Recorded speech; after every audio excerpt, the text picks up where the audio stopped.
Guys, put your microphone voices on. Speak as loud as you can. We don't use any fancy technology, but hopefully this will do it. But Jeff, great to have you on the call. We took note of what your incredible stats are post the Tubbs fire through a LA Times article that came out last week. And frankly, I was a little bit embarrassed that we hadn't reached out to you guys before. It's remarkable where if I looked at the stats, you were about 3x of the recovery rate than other comparable fires. And of course, the Tubbs fire was a very devastating fire with actually some interesting similarities to what we are going through in Malibu with the Pali fire as well. There's obviously a lot that we can learn from what you guys did. Your numbers, just to say it for the audience, you are about 93% built in Coffee Park and about 79% built in Fountaingrove. And the Tubbs fire ran through sometime late 2017, yes? That's correct. October 8th, 2017. Yeah. So pretty close to Woolsey was a year after that in Malibu that went through Malibu, destroyed about 450 structures. So not nearly the same scale as Tubbs, but pretty devastating nonetheless. And we're only about 40% rebuilt. So not very good. We were having a conversation with Senator Allen, who was on the call. And like I was just sharing, I met him last night at an event.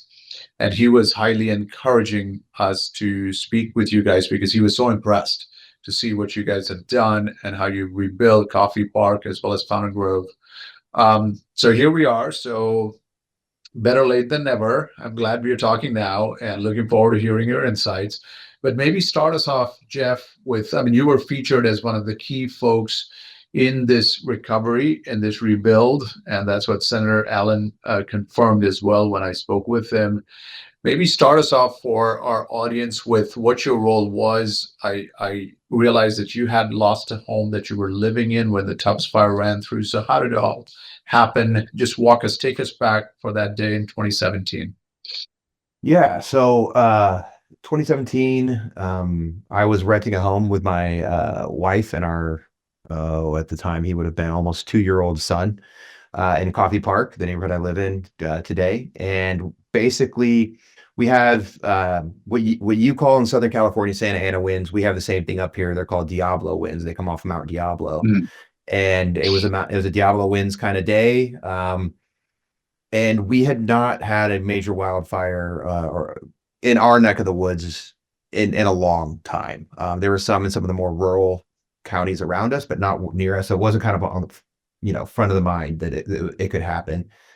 And it was hot, it was dry, it was windy, and basically what ended up happening is over on Tubbs Lane in Calistoga, which is in Napa County, which is over the ridge from where I live, a fire started. Power line hit something, started a fire, and that fire slowly started to move towards us. Went about 15 miles in, I want to say 5 hours. So that night, literally just went to bed, was watching the news before I, tucked myself in, saw there were fires in other parts of the other counties, didn't really pay too much attention. And then later that night, I got a phone call from my sister who works nights. She said, "Hey, there's a fire over in Calistoga in Napa County." I said, "Well, that's far away. We don't need to worry about that. But let me know if you see anything else." About an hour later, and this is before social media is what it is now, right? Like there was not like the race to be first through Twitter or X, social, Facebook. And I'm guessing there wasn't Watch Duty back then either, right? There was not Watch Duty. There was no real, if you had like a scanner app, you could hear it, but at that point, not many people do, or did like they do today. But so an hour later, she called back and said, "Hey, it's now headed your way." And my parents, who live just north of me, were getting evacuated. So I got my wife up, said, "Hey, get some water together." The lights are flickering because we have some power lines that go over the hills, right? That's how it all started. And in case the power goes out, we'll have water. And my parents are going to be on their way. I called them. And I just remember looking outside and I'm not sure if it's the same down there. You guys are on the coast, so I assume you get days like this where you get that really thick fog, and you can't see really more than like 100, 200 feet. Mm, And it looked like that, but it was smoke. mm. And I was like, this is crazy. And I saw my neighbors out front. I walked out front and we're just kind of talking in the middle of the street, just, hey, this is crazy. This is wild. And I live in a flat area away from the WUI, and the hills were basically blocked by redwood trees and other large trees that were in the way. So we couldn't really see anything going on because it was smoky and the direct view was blocked. And then one of my neighbors come running around the corner, just screaming at Hoff 101, which is the freeway, the 6-lane freeway that bifurcates, the east and west side of town. And she was on Hopper, which is the street that one of the main streets that goes through. Is Hopper's on fire. Oh Get out, boy. get out, get out. And so, much like many fires we hear, is that resources were stretched thin. They were up in the hills trying to get everybody out, and they weren't down and where we were trying to get everybody out because it was so dire up there. We learned that after the fact, but packed up my kid, packed up her dogs, packed up my wife, sent her out west towards her mother-in-law's house, and then I was gathering things, and a golf ball sized ember hit the ground and rolled in front of the house, and that's when I was like, probably time for me to leave. And I got my car Mm, and left, and then just wait because it was the middle of the night. That was probably 1:30 in the morning. Just got to my mother-in-law's house and just waited for the morning shows to start, right? Because those are the ones with the helicopters and the cameras, and we didn't expect CNN to be there immediately or anything like that, mm. but eventually we started seeing pictures, and we were trying, I was even doing that dumb thing where like my house was on the edge of their camera shot. So I was like, kind of like, weird to see if I could see it. Oh, we Um, all we all we all did that. We were looking yeah, at social media posts. Oh, I think that's half of my house standing back there, right, and right. then in So, somebody's TikTok video. yeah. So you hung in there for quite a bit until the fire literally approached your doorstep almost. Yeah. Yeah, because we didn't know where the fire line was. There Mm, was no real-time information. And like I said, the police, sheriff, and fire were all up in the hills of a neighborhood called Fountaingrove in mm. unincorporated county as well, Mark Westfield, Markfield, trying to get people out, right? Because it stopped being fighting fire and started being life safety. And did you have firefighters? I mean, one of the things that you must have heard about the Valley Fire is that we our fire hydrants ran dry, and firefighters were basically asked to stand down because there's nothing that could be done. So really, we didn't have much, if any, firefighting intervention at all. I only saw one fire engine when I evacuated. And I think it's just resources at that time of night. We are about 60 miles from the next major metropolitan area, being San Francisco or Oakland. Hmm. It's not like Los Angeles or Malibu or Altadena, where you have these huge fire Hmm. departments that you have access to. So, one of the jokes that we had was Berkeley Fire got called and they were on their way, and they said, "Hey, the command center is going to be at the Kmart on Cleveland Avenue." And when they got there, the Kmart had burnt to the ground. And so they go, "Now where do we go?" That's Hmm. kind of, and that was our first, mutual aid that was starting to get up there after the all call for throughout Sonoma County. So by the next morning, the fire went through, and what was the total? About 3,000 structures, is it, that burned across? 5,000 structures, 3,000 5,000. call, yeah, 3,000 and some change homes. In my neighborhood, it was about 1,450 homes. And Fountain Grove and Coffee Park were the two biggest areas of impact, both nearly almost completely destroyed. Yeah, so Fountain Grove was up in the hills, wildland urban interface. So large houses, really hard to maneuver up there. And Mm, and by the time the fire had gotten there, that's when it was starting to be like, oh man, this is a really, really bad situation because of how quickly it was moving. Ours, were smaller lots, anywhere from 3,000 square foot to 7,000 square foot lots, uh, tightly compacted houses on rectangular lots. I mean, if you think of a subdivision in anywhere in America, right? That's kind of what it looks like. So by the time it got to us, it's a lot easier for it to spread, whether through ambient temperature or just physical contact of flames. So Yeah, so yeah, I'm looking at a map, and so you said it started in Calistoga and it came over the hill, and Fountaingrove was the first area in Santa Rosa that was hit, and it just kept coming, and then by 1:30 it had crossed the 101, and then that was Coffee Park. yeah, Yeah, brutal. So Yeah, everything burns to the ground. Neighbors are starting to come back.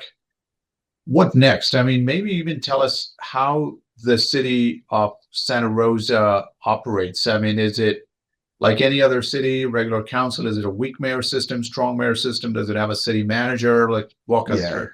It's a weak mayor, strong city manager system. Okay, much like us. That's exactly what we have here in Malibu. Yeah, and the mayor's appointed, not independently elected. So we're in districts now. At the time, it was citywide. So there's 7 council members, and they vote twice every 2 years as to who the next mayor is going to be for 2 years. Oh, The response was, how do you explain this? It is a response of we got to figure this out, right? Because we got help from FEMA, but FEMA's at the time was used to floods and hurricanes, not fire, right? And that became very evident during debris removal, because them and the Army Corps of Engineers were so used to just scraping everything clean and not caring about any property lines or whatever else, right? Because of the lack of flood insurance in America. But what happened with our situation is all of these houses, right? 99% of them had fire insurance. So they're all insured. So there's going to be a rebuild. So there's a lot more complicated scenario. One of the first things the city did was create a special district called the Resiliency Zone. And basically through zoning, they outlined every single affected structure, home, property, whatever it might be. And so when they passed ordinances for certain things, whether it's to expedite plan review or rollback planning decisions like setbacks or anything like that, they could say in the resiliency zone, so that it applied only to that. They didn't have to say per address or anything like that. It was literally, if you're in the zone, it applies. If you're not, it doesn't. End of story. And so they were able to move a lot quicker because of that. And this was applicable for Fountaingrove as well as Coffee Park. Correct. It was the entire burn scar. They just highlighted it, right, and said everything inside of this area. And after a couple of weeks, we were able to get every single property. The city was able to get every single property that was affected.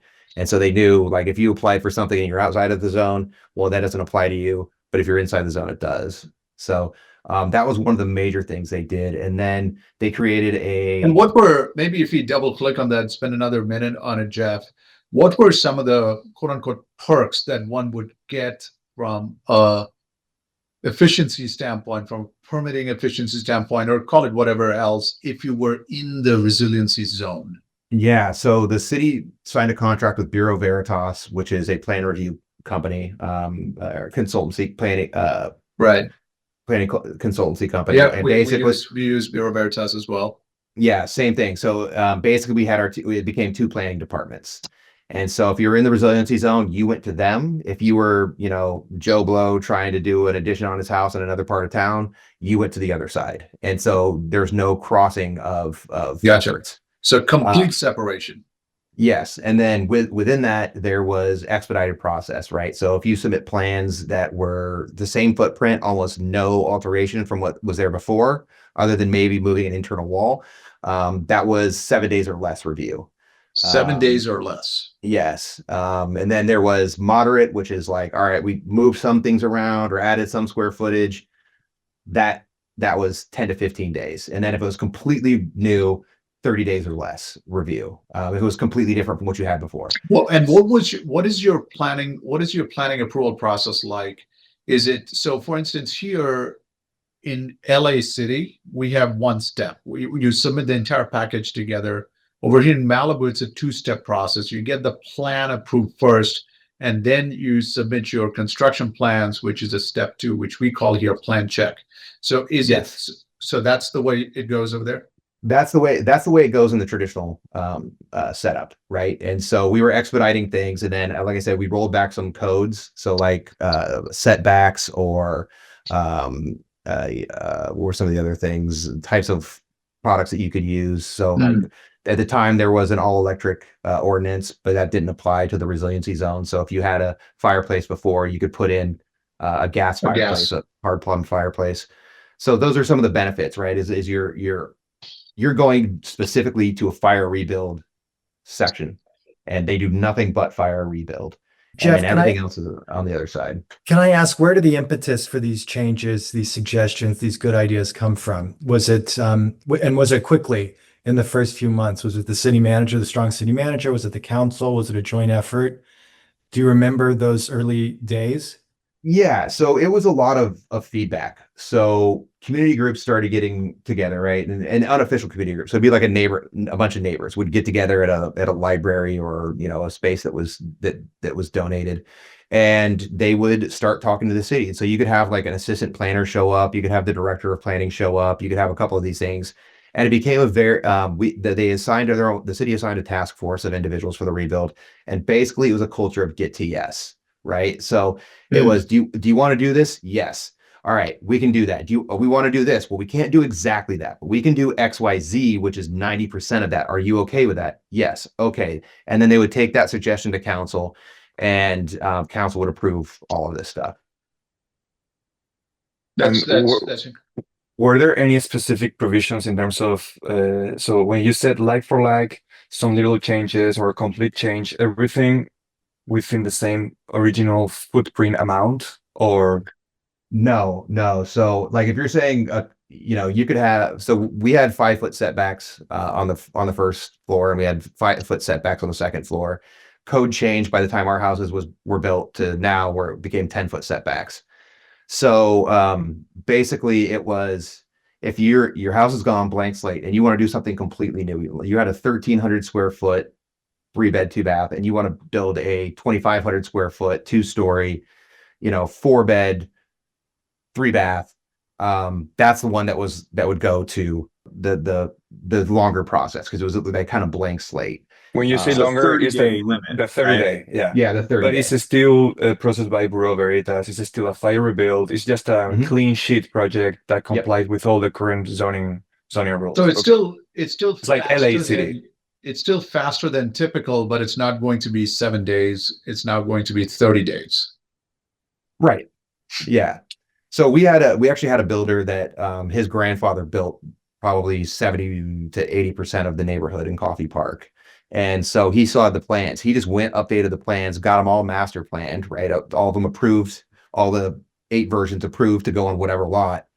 And so we did have a few do the same thing, where you can just go in there and you'd be like, I want this footprint, and they submit, we're doing footprint 2 at 111 Coffee Lane, and it's already pre-approved. So they go, yep, stamp it, you're good to go over the counter.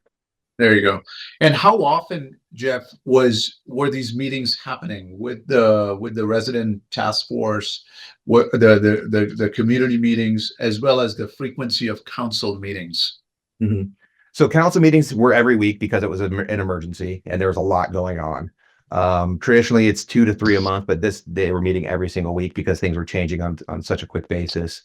And they wanted to be proactive instead of reactive, right? And the community meetings, the group that I started, Coffee Strong, we started out our first group meeting where we kind of organized, because I on October, I want to say 21st, I did like a presentation, because on my day job I do commercial insurance. And so I knew a little bit about insurance. I work with developers. I knew a little bit about development. So I got some experts in those areas to get together and kind of, because you have to remember, this is a very middle class neighborhood, right? Like, and most of these people have never built a house, so they have no idea what goes into it. And that was kind of the impetus for me organizing this, was seeing people being like, I don't know if you remember this on social media back at the time, but it was like, Elon Musk is going to do solar shingles, and people were like, I'm going to get those on my house.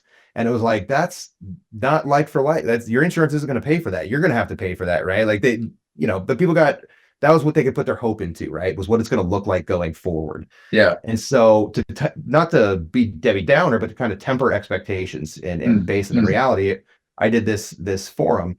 And then that forum, just for the audience, is Coffee Strong that you put together. It was just me and some of my neighbors, right? And that was my, like, I'm doing my one good deed, right? Like I help with my neighborhood, I'm done. The next day it was like, when's the next one? What are we gonna have the next one? I was like, oh, what have I started? Okay, you know, you put your hand up once and no one's gonna let you take it down. And this is So, how many weeks after the fire? 2.5, 3 weeks. Okay. And then the next one after that, we had at a large auditorium with Cal OES and FEMA and everybody represented. And that's when we started organizing into groups, right? So you may have heard of the block captain system. And that's when we kind of developed that, was in that meeting.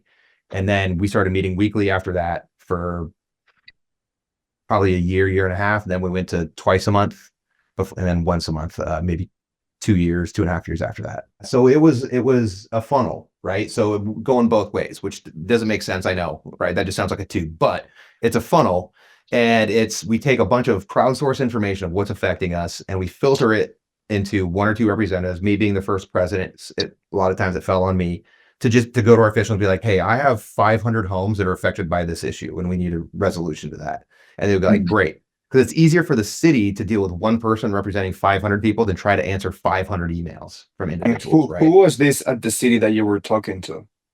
It was our fire rebuild task force. So it was an assistant city manager, the chief building official, and the assistant planning director. Got it.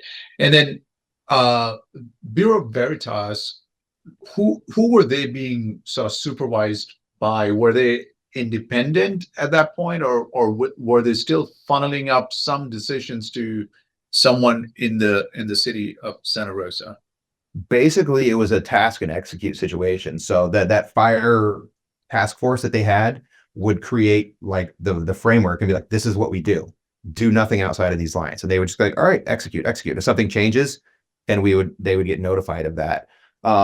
The lead for Bureau Veritas would also come to our community meetings, right? Because he's the one doing, you know, the grunt, not the grunt work, I should say, but like he's frontline on approving these things. Plan review, right? grunt work. Right. And so, you know, that helps. And when they start giving us feedback on what their issues are and what they're looking for, we have our distribution network of neighbors, because that's one of the first things to have is, right, you check on your neighbors, find out where they are, and, you know, and then now we have, you know, 2,000 homes, 2,500 homes represented, and we can get that information out via email, via WhatsApp, you know, whatever it might be, and get that out to everybody. And then so Coffee Strong formed as a neighborhood organization, but then we incorporated as a nonprofit to kind of give ourselves a little bit of viability, right? Like we're not just a bunch of neighbors getting together. Like we have a structure, right? We have a president, we have minutes, we have tax filings. And so what we were able to do for that is then task individuals, right? So we had 2 individuals who didn't lose their homes, right? But they were right on the fire line. So they represented the standing homes. And then we had people that were on septic, and they represented the people that were on septic. And then you just task individuals with things, whether it be figuring out, you know, finding the post office for wanting to take away our mailboxes, or, you know, whatever it might be, right? Let me ask you something, maybe a little bit sensitive. Did the city, I mean, this is impressive, right? Because you guys organized as a sort of like a volunteer organization, and then really sort of became an organization that was carrying out meaningful tasks. Were there any points where there was friction with the city, or if the city felt like you're trying to do their job or something of that sort? Was there, and what was the dynamic like? Yeah, so there was. I don't think that some of the individuals within the city were used to this much community feedback and input.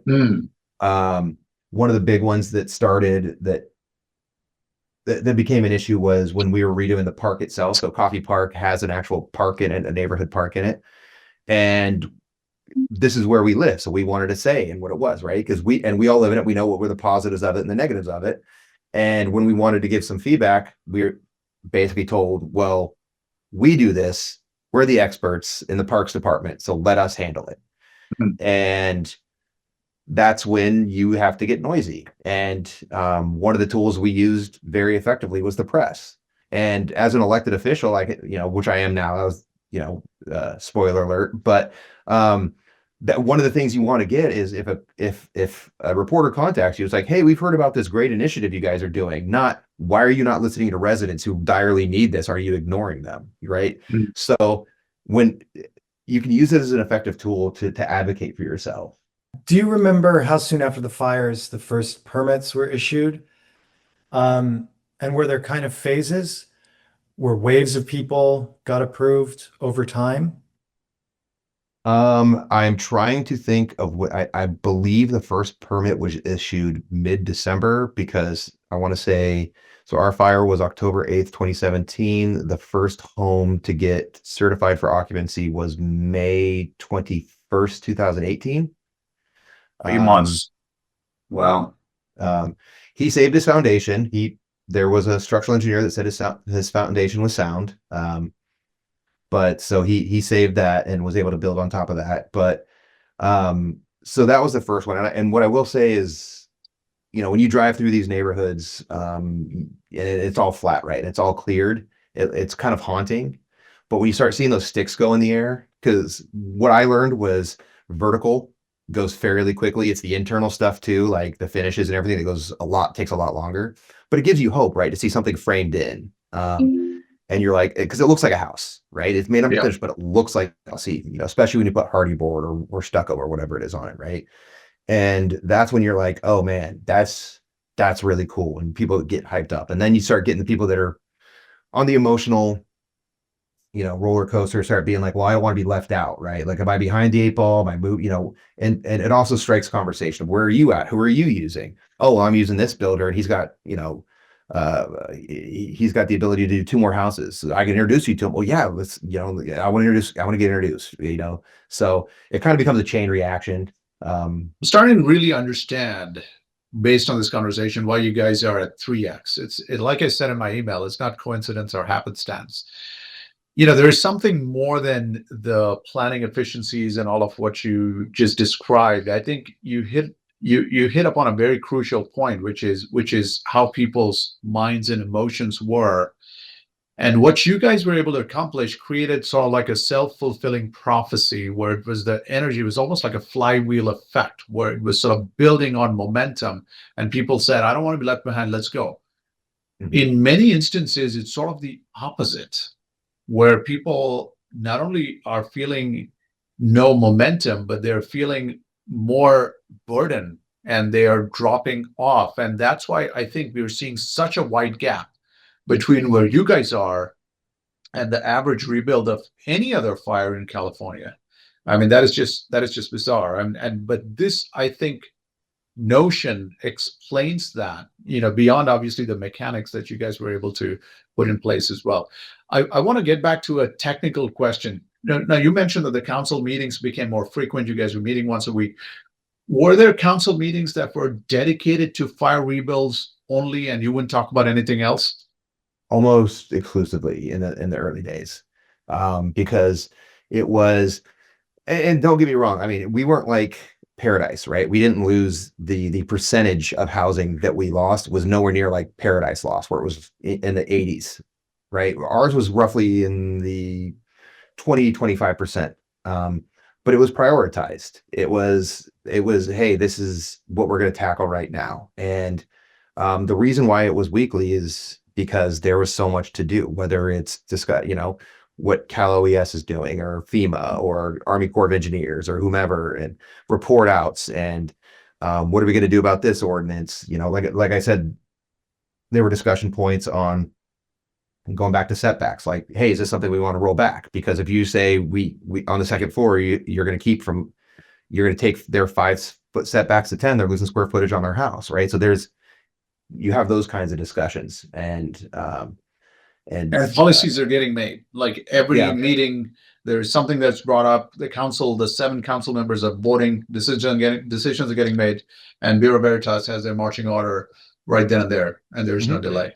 And Bureau Veritas in these meetings, the council meetings, so they could hear it directly from the legislators, from the council members, and then the next day act on it. Yeah, Bureau Veritas was actually at their office was at City Hall. So when I said you walk into City Hall and you go to the right for the old way and go to the left for the fire, that is literal. Like, their office, Bureau Veritas, was to the left at City Hall, and the old planning, the normal planning department was to the right. Gotcha. Okay. I read a stat somewhere which was fascinating. It said something like at the 2-year point, there were 1,200 structures that were either already rebuilt or the frames were up or something like that. Is that accurate? Does that sounds about right? That sounds about right. Yeah.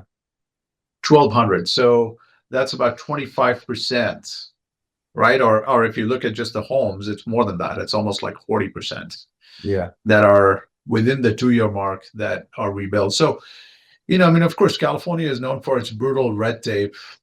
If you were to point out any one or two top, maybe couple of things that allowed you to cut through that and achieve these dramatic results, I'm going to call them dramatic because I think they are.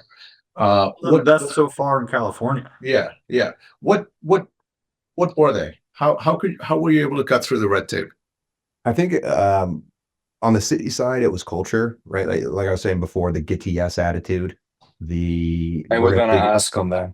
Yeah, we're gonna figure this out. Like we want to solve. They viewed it as a problem to solve. I truly believe that the people that were in charge at the time, and I'm not just talking about electeds, but staff, viewed it as like the true calling of public service, right? Is you can in a crosswalk or you can build a park, but like when you're helping individuals get back home by changing the way you do things, that is boots on the ground, real democracy, right? Like, you elected the people that hired the people to change your life, and this is how it's being done. And so I'd say there's that, and I would say advocacy. Just being there and being constant and not being disrespectful. I think when especially in this day and age, when you start talking about like public comment or interaction with citizenry, with government, it can go off the rails, especially when people are as emotional about a topic like rebuilding their lives. But as long as your message is consistent and you're respectful and you don't back down, I think that is, and just asking why. Like, I mean, give me a good reason why we should have 10-foot setbacks on the second story. Why? Why would you argue for that? You're basically going down to first principles and sort of having a conversation as to why does this make sense or not. Yeah. And Jeff, I have a question about percentages. Okay, so this get to yes culture, from who do you think is more responsible, or who's the key actor in order to get to that get to yes? Would you say is on the victims, on the task force from the city, on the council members, city manager? Who is the one who truly advocates for the get to yes? Honestly, I would say it was the task force. The city manager appointed them and basically let them loose. And so the task force was the building official, the planner, director, and the assistant city manager, and it was like basically marching orders were rebuild the city, and anything you want to change, anything you want to do, bring it back to us, and we'll vet it at the council level. And then did you guys have issues with? So you had our 80%. You probably were underinsured, and then people had these traumatic events. And percentage-wise, the success, do you think is because the city was able to make changes quickly and listen to you guys and implement those, or it was more on the residents who got organized? I would say it was both, and there were some other factors, right? So it became a community effort. So you had everything from like we've been talking about the community groups and Coffee Strong to the city and the task force, but then you had things like builders who, we had 3 builders that came in and did master planning and built over 150 homes each, right? Which helps for some people that are underinsured. They may not get the perfect home, but they're going to get a home, right? And then you had that access to that. And then you had even, our business community, seeing how they can help. We had a local bank basically develop a loan because, if you can't lend against dirt, right? And it's a situation where if you want a construction loan, you've got to put up a bunch of money in the beginning. So what they did is they developed a construction loan so that you could build your house, and then upon completion, it converts to a traditional mortgage. Right. So the average person could get a construction loan without too much money down. And that's how it ended, that kind of out the box thinking, that kind of like, hey, get to yes, get to let's build something that makes this functional for everybody. That can happen. Yeah. When you can get permits very quickly, banks are more prone to give this get creative this way, right? You know, even before we got back in our house, we had 7 neighbors that had finished their homes, and they hosted a Christmas party, right? One where you go from house to house, and you know, it becomes like this weird showroom of like, come look at our kitchen. This is what we did new, and come look at our, you know, our reading nook that we built that we never had before, and you get ideas, and you know, it kind of energizes you. And The shared community experience, right? That Yeah. everybody built upon and benefited from. exactly. So what was while this was happening over at Coffee Park, share a little bit about what was happening in Fountaingrove. Situation's different, numbers a little bit weaker, but still vastly Mhm. better than the rest of California. I think 79% now, and it sort of contradicts a narrative that we have heard over and over again, is that the wealthier, more affluent communities are able to build back faster for whatever reason. In this case, it's clearly that's not the case. So share a little bit, some insight there. Yeah, I think there's 2 things. Is one, you didn't have the community groups in Fountain Grove as cohesive as you did in other parts of the city, like Coffee Park. I think a lot of that is because some of a great swath of Fountain Grove are on large lots. So, you know, you're 100 yards away, you know, 70 yards away from your neighbor. So you're not like on the other side of the fence like we are, right? Like right there. And so I don't know if there was that connectivity. There was that organization. I do know that there was a lot of people that lived in that neighborhood that just left. And I think that's, you know, a large part of our medical provider population was there. And if you're, you know, I don't know, a cardiovascular surgeon, right? And you're living in there, you're in high demand, and you can go, there's going to be a lot of hospitals or medical providers that are going to want you. So you get to that, like, all right, do I want to stay here and rebuild and stick it out, or can I just go and move into another home and start working and kind of put this past me?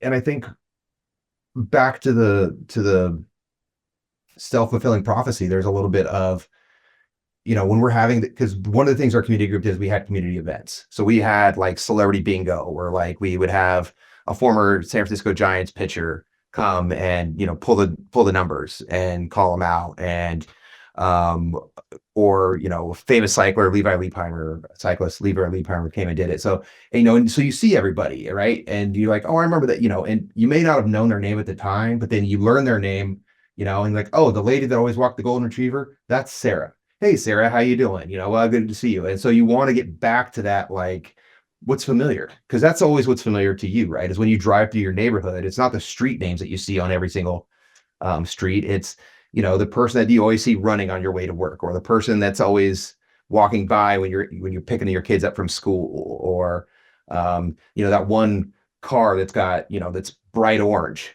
right? You're like, there's always got a really orange, weird orange, you know, and so like, oh yeah, he had the orange car. And you're like, Tom, you had the orange car? I know that car. I love that car. You know, you kind of, when you make those connections, it kind of drives you to want to be a part of that neighborhood again. And I think that also helped. Did you say that Fountain Grove was at 79% rebuilt? Yeah. Okay, I just want to point out that you're talking about this place like they really lagged behind. And we're at It's also 40%. been 8 years. Woolsey has been 40% in 8 years. And there are some in the city that consider that a real success here. Yeah, but I would also point out that, you know, the approach also helps, right? When the city is basically handing you a fast track to rebuilding your home, right, on a silver platter, that encourages people to build, and that encourages investors or people that want to move to the area to buy a lot and build, because that was the other thing, is that it went by property, not by owner. So if you're sorry to interrupt, but speaking of the approach that the city took, right? I see you did adopt the Resilient City Zoning Code amendments, and that's part of your municipal code now. Mhm. And is Santa Rosa planning on using that if, you know, God forbid there's another disaster? Would that then be brought back into effect? Is that the intent of putting it into your municipal code, or is it just for this one disaster? Yeah, we had a fire 5 years ago, the glass fire. It sounds terrible to say we only lost 30 homes in that fire, but comparatively, right? But that's why it's there, is so that we could just refer right back to it, like you were saying, and be like, Your roadmap for the future if needed. 100%. Yeah, Well, that's now one of the we like lessons to that I follow think. in Malibu, right? Yeah, we need to continue to learn because every time this happens, we just reinvent the wheel in many respects, which kind of sort of makes no sense. Jeff, yeah, as Danny noted, Fountain Grove is also, by all standards, a pretty good recovery, as one would say. And it's important to note for the audience that Fountain Grove is in pretty hilly terrain, as Jeff mentioned earlier in the discussion, and difficult to access, and some interesting topography there as well. What, in your mind, as Bureau Veritas is reviewing these plans, were there any things that were done sort of as outside the box approaches? Like, maybe if you're kind of, scratching your head over looking at a plan, maybe let's walk over to the lot and see what you need or something like, because setting a timeline of 10 days is difficult sometimes when you're reviewing plans on paper and things like that. Does anything jump out as was done unconventionally to achieve those timelines? Not really. I mean, we adopted it. Like it was an unconventional thinking for unconventional time, I guess, right? Like nothing seemed like crazy because it was like, all right, we got to figure this out. We had no blueprint. We had no pathway, right? Maybe if I So can be real quick, you mentioned earlier code rollbacks. Now, does that mean rolling back to the previous code cycle, or would there some rollbacks like really to when the house was built or somewhere in between? So it was back to when the house was built, for some of them, that's with which the city had control over, right? Because there are state level codes that we have to follow, right? So there was some energy efficiency stuff that the state level we couldn't get rid of. And that's started though. You have to use whatever it is, 4x4s instead of 2x4s like we used then for like the outside corners and stuff like that. We can't get past that. Sprinklers is another one. But yeah, I mean, there were codes, like I said before, the all electric code that we were excluded from that. Setbacks, we were excluded from that. I'm trying to remember some of the other things. What about maximum height? Do you have a maximum height limitation too? Yeah, 36 feet. Okay. And then just to clarify, when you say 10-day, is 10-day review once the submission is deemed complete, or is 10-day approval? 10-day approval or 10 review, right? So like the clock will Okay. restart, right? So if you submit something and then 2 days later, like they have more questions, the clock restarts, right? But like if you submit something and you have everything you need from soils to structural engineering or everything else, and it's all in good working order, you will get an approval in 10 days. And you had a geotechnical reviewer at the city too that had to review soil reports. So it was okay. So that's, and then are you aware of how much staff did Bureau Veritas have to handle all this volume? So it was, I don't know the exact number, but we didn't have a ton on site. I think there was probably 5 to 10 on site, but they were doing it remote. So, right, they would have people in like Fresno or people that were licensed in California but lived in Nevada that were doing it. And so they would just send stuff off electronically and get those back. Amazing. And then I have one follow-up question also, like it's been, so you go to 80% as of right now, right? It's been 7 years. So if there's a time. Louis, Coffee Park is 3% in Coffee Park. 93%. 93. Okay. So can you give us like the first year, what was the percentage, the second year, third year? So there's like a curve where. Yeah, I mean, so we'll just use the dates to make it a little bit easier. So we'll call 2019 to mid 2020 was like the bulk of everything. Like that's when it was clicking along at a huge clip. Given that you got the first one that you guys built was approved in 2 months, built in 7 months, is what you said. Yes. Something like, wow. Okay. So Yeah. first year, the bulk. Okay. Yeah. And I mean, it was so busy at the point that we had to do a logistics plan where, we had people that were looking at like, all right, house A is getting concrete on this day. So we can't have concrete on that same street on that day because, it'll bog everything down, or like they're coming at 6 a.m. That was one of the other things we did is we rolled back our noise ordinances. So our noise ordinance is 7 a.m. to 7 p.m. I want to say, or 10 p.m. And we basically just said, all right, it's 5 a.m. to midnight. So And working on weekends and stuff like that. Because concrete was in such high demand, because I don't think people realize when they're rebuilding their house how much concrete gets used. And that versus just like, a framer, there's not the same amount of framers, or there's not the same amount of concrete as there was framers, right? So you're trying to stack everything. And so it was just like you had to give notice, right? So you would come home and there would be a door knocker, right? Little thing hanging on your door that said, "Hey, at 5:30 a.m. tomorrow, we're pouring concrete." And that get to yes attitude, I think our community was really cool about it, where it's like, yeah, this is gonna suck tomorrow, but like someone's getting back in their house. So, suck it up, Buttercup. You can be, you can be put out for a day, but these people are getting a home, right? Like it's weigh those two things. That's incredible. And I have a joke question. Do you guys have any bulk limitations? No. Do you know what bulk is? Okay. It'd be like buying in bulk. No. Volume We of have your house. we have one of Luis's, pet issues with our Malibu codes is something that they implement, which is called bulk, which is so.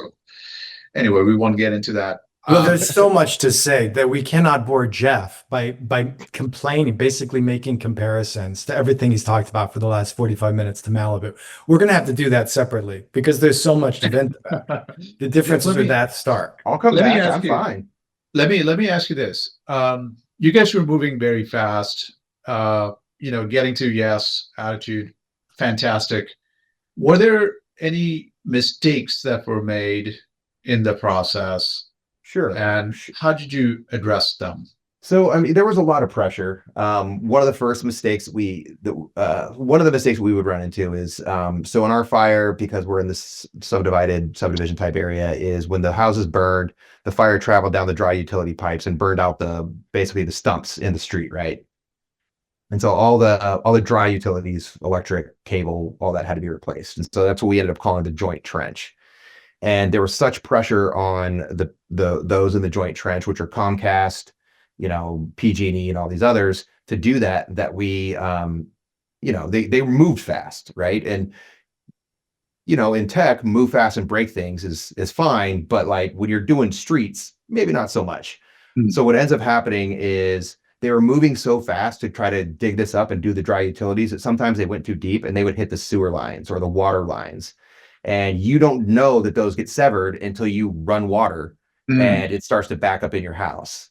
So it's one of those things where you basically find out months later that, hey, maybe we should have done this that way. But it is what it is. I would say one of the other things to really get together, to really put a point on that helped was our building community came together. So we have the North Coast Builders Exchange, and they would host weekly forums with utility providers, with street graders, excavators, whatever it might be, to give and the city and the county, because there was unincorporated county as well, much like Eaton and Palisades,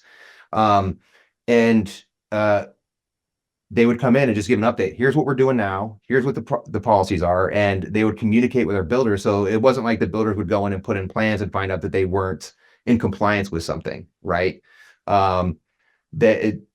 It really helped streamline the communication and streamline the process and make everybody feel that they were valued and in on the conversation and in on the effort. You repeat what that entity was that organized the builders? Yeah, it's the North Coast Builders Exchange. It's basically an advocacy organization for builders, but they took it upon themselves to be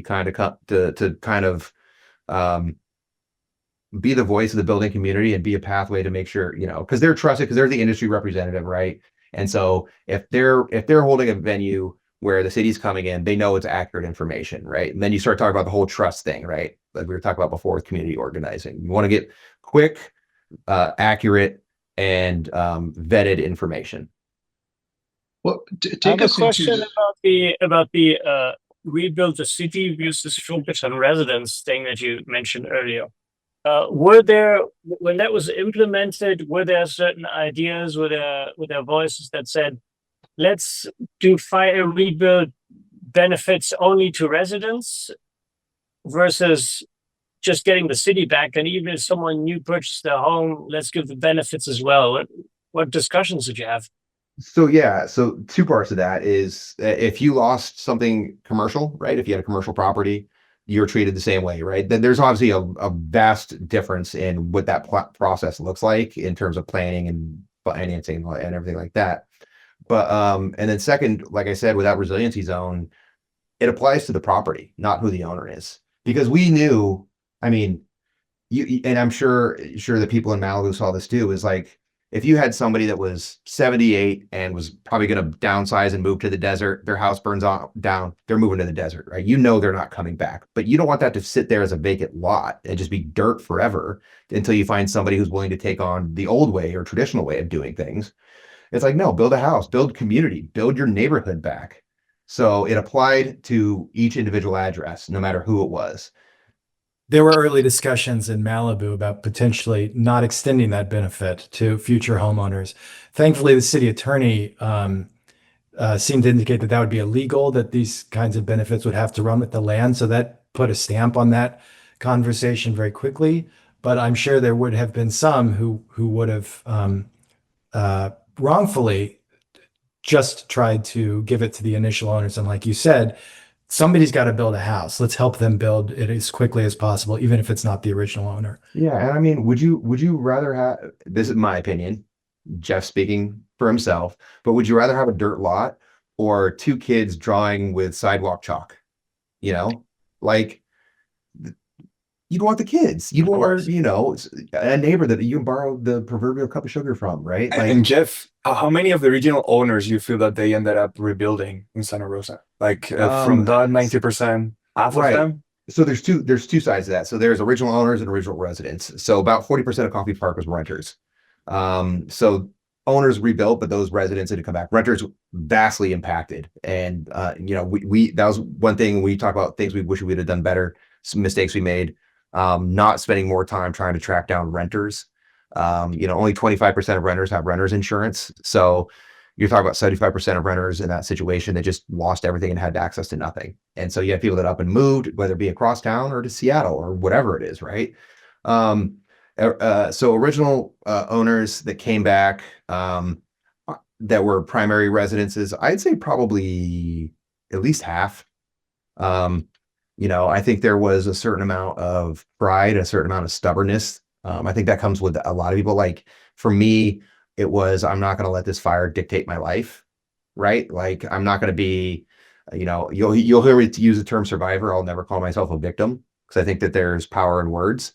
And so, I survived a wildfire and I rebuilt and my family has a home. And there's a certain, I don't know if that's arrogance or stubbornness or whatever it might be, but it's like I have control of my life and I'm going to make the decision. I'm not going to let fire make it for me. And with this new half of your neighbors, right? Like it changed. Do you feel, I know it's a tough question, are things better now than before the fires? Like what is are you? Yeah, so there was an initial concern, right? Like pre-fire, post-fire people, right? Like, are we all going to get along? Like you didn't go through what we went through. I don't see that. I do see, the demographics skew much younger, right? Like we said, there were some older people that decided to move on, downsize, whatever it might be. A lot more families and strollers than I've ever seen before, which is not, in my opinion, a bad thing. We need housing for young families in all of California. So change can be good. It brings the community together. The only thing that's certain is change. Yeah. So Jeff, I know we are up against our time, but a couple of last questions.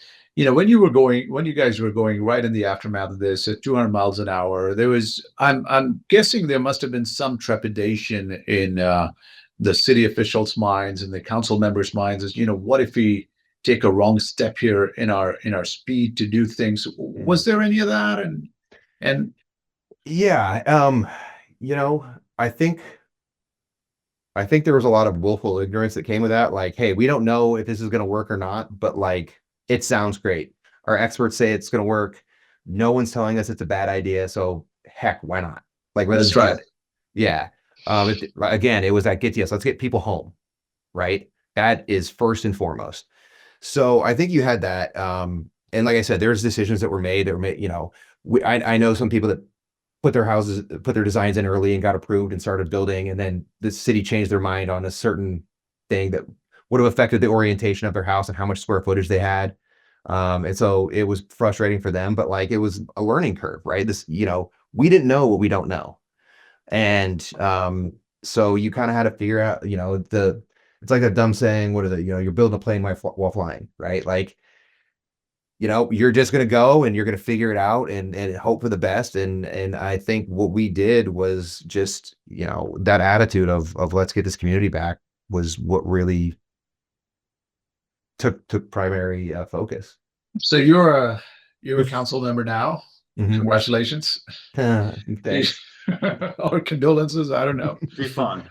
But I mean, if you were in Malibu, for sure, condolences. Council members have a tough job. I'm But- friends with the former Malibu city manager, so I hear a little Oh, are bit you? now and then. It is Okay. clear that the people from Santa Rosa are lucky that you were a resident there and then you stepped it up. Like, congratulations. I appreciate that. Yeah, and that's kind of what ended up like I was a community organizer, right? I was somebody who advocated for their neighborhood that got talked into, doing it on a larger scale. And that's You've got a friend in the room. yeah, my son, sorry. But Question about the community, I guess, attitude now. Do you know, as everyone was rebuilding and presumably most people put fire hardening into each house, is there now a sense of security against wildfires in every rebuilt home? Do you all feel safer from the environment than you used to? Do you personally feel safer? yeah, I think there's three facets to that. Is one, I mean, we were wood shingle, stucco, all that stuff before. Now we all have concrete hardy board. Some of us have metal roofs. We've got internal sprinklers, which won't save you from a lot of wildfires, but it can do some help. Some of us are implementing zone 0 metal gates, what kind of vegetation we have. So there's that aspect. There's the other aspect of technology, like you mentioned watch duty earlier. So you have watch duty, pulse point. You have the cameras. I think it's through one of the San Diego colleges, universities, where you can, I mean, it's a real time. Your internet browser can be your real time fire center. There's so much information you have access to. I think that helps. And then third, when you look at something like Palisades, especially as to what's come out recently about like, the rekindling and all that. And then you look at our situation where we were having 100-mile-an-hour winds at 10 o'clock at night, that it is such a freak accident. Most of the experts will agree that you can't really prepare for that, right? It's like, hey, if a Category 5 hurricane hits you, well, you can't prepare for that. Like it's going to be what it's going to be, but they're so rare that you don't have to worry about it on a day-to-day basis. And then with that technology, what's coming. So you can be like, all right, I'm out.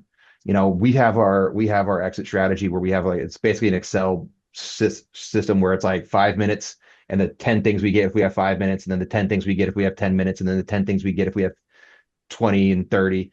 And so that's just how we live. It's I always hate that cheesy term, the new normal, but that's the reality we live in these days. Is you just got to be prepared for that. It's no different than living in Tornado Alley or dealing with winter storms in Buffalo, New York. It's just what we deal with. Jeff, I want to thank you for being here and let you get back to your son. I did want to, you've said so much. And honestly, I'm thinking, I want you to write a book. You should consider writing a book, truly, on the success that you guys have had. I'm going to need a ghostwriter. I don't have the patience for that. Well, okay. Well, ChatGPT maybe. He's volunteering. But there's one thing I wanted to touch on. You said that it's about the approach, so much of this, the approach that the city takes. And that really struck a chord with me because I know it to be true. There are some people in Malibu that think Woolsey was a success because 40% have already rebuilt. And so many chose to move on for various reasons. And that's true. But the city needs to acknowledge the role that they have in that decision making. And I know this firsthand because my wife and I sold our lot last week. And there's a lot of reasons for that. I'll talk about another time, but the uncertainty of how long this is going to take killed us. I was in planning for 3 months. It's 9 months since the fires. I wanted to build. And the fact that the city did not have that, let's get to yes, Danny, let's do this. It killed me.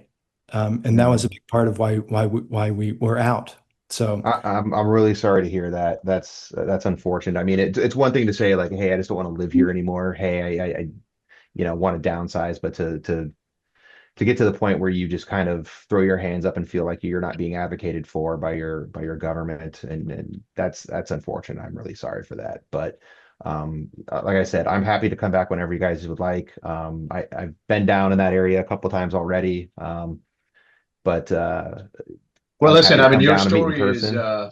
your story is one of inspiration and hope to a lot of folks who are still struggling with this. And I think we're taking away a number of different things is that, change can be good. And when it comes back, it is a beautiful thing. And you guys are exemplifying that the journey can actually even be enjoyable after, something as devastating as someone never hoped to go through in their lifetime. So, Mhm. so listen, thanks so much for all that you've done for Santa Rosa. And I would suggest take Danny's suggestion seriously. Maybe consider writing out. I'm glad we spoke with you. We should have done this sooner, but listen, you're on our and it's not like you were particularly hard to get a hold of either. But so we'll certainly be in touch with you. And thank you again. thank Oh, you. Thanks so absolutely. much. Happy to.